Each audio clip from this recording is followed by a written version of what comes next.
បញ្ហាខ្លះយើងមិនបានគិតទុកជាមុនអីចឹងទៅក៏មានអរអ៊ូលអីយើងក៏ចេះតែដោះស្រាយទៅហ្នឹងហើយចេះតែដោះស្រាយទៅមិនឲ្យមួម៉ៅដៅកាហាយខឹងក្រោតអីទេជាពិសេសគឺថាកិច្ចការងារក្នុងបុណ្យកុសលហ្នឹងគឺថែរក្សាចិត្តជាបុណ្យកុសលហ្នឹងឲ្យបានស្មោះស្មើចឹងទៅចឹងហ្នឹងហើយព្រោះជីវិតដែលយើងនៅរស់យើងសិក្សាធម៌អំពីព្រះសម្មាសម្ពុទ្ធមកគឺយើងបានចេះដឹងរឿងរ៉ាវក្នុងជីវិតនឹងឯងចឹងម្យ៉ាងវាជាវិបាករបស់កម្មហើយយើងអត់បានដឹង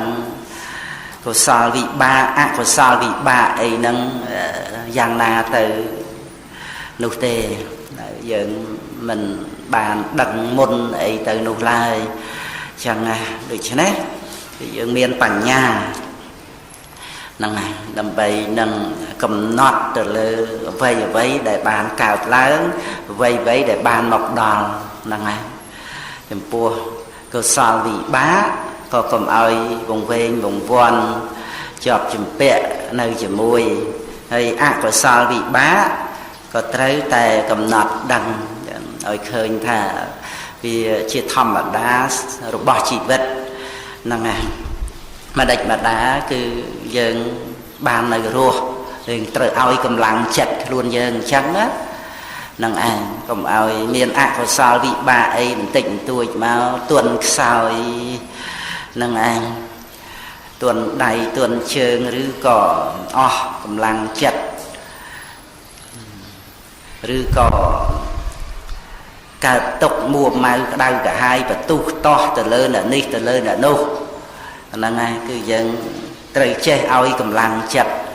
គិតថាទោះជាវាលំបាកម្ដេចម្ដាប៉ុន្តែយើងបាននៅរស់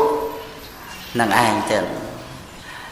ដូច្នេះយើងប្រឹងប្រែងទៅដោះស្រាយដើម្បីជាប្រយោជន៍ដល់ព្រះពុទ្ធសាសនាជាប្រយោជន៍ក្នុងកិច្ចការងារនឹងកុំចាំបាច់ដល់ទៅធំដុំណាដែលជាការបូជាបច្ច័យដី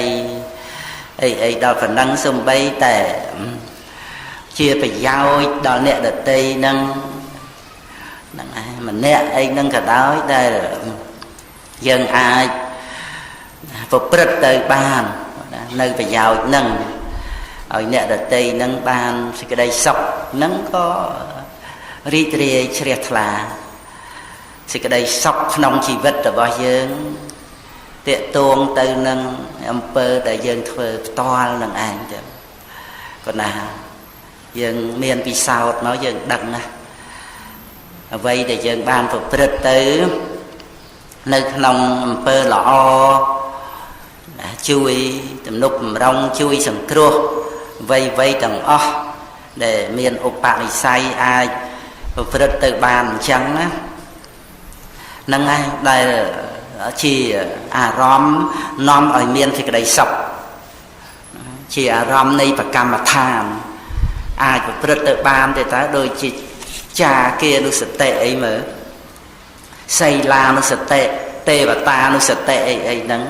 តាក់ទងទៅនឹងក្តីបរិសុទ្ធតាក់ទងទៅនឹង